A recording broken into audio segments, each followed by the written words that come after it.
Secondly, is low clerical error. It is where the error can be avoidance, since computerized system can detect any errors by scanning and processing the information. Third, the concentration of duties.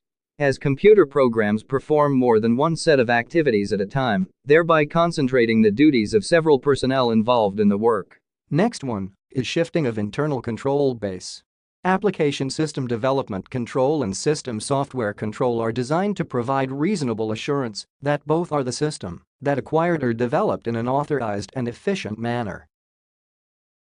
The fifth one is disappearance of manual reasonableness.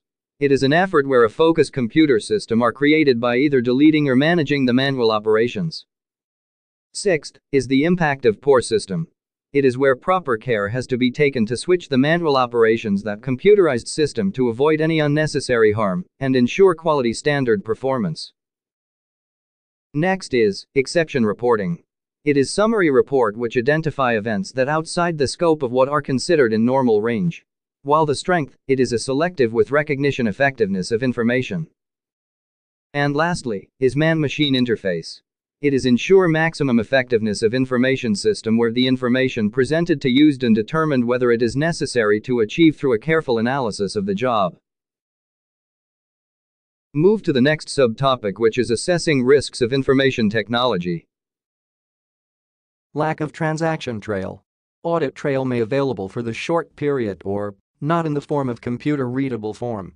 Or if the transaction is too complex and high volume, errors may embedded in application's program logic and difficult to detect on a timely basis. Next one is there is a lack of segregation of duties. Many of control procedures are performed by separate individual in manual systems but may not be in CIS. The third one is potential for errors and irregularities. Potential for human error and unable to detect the error may be greater in CIS.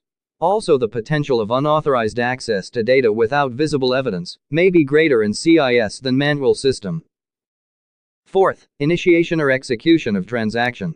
CIS may have capabilities to execution transaction automatically. For example, calculation of depreciation.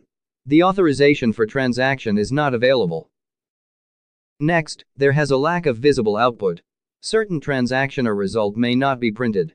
Thus, the lack of visible output may result in the need to access data retained on files readable only by computer.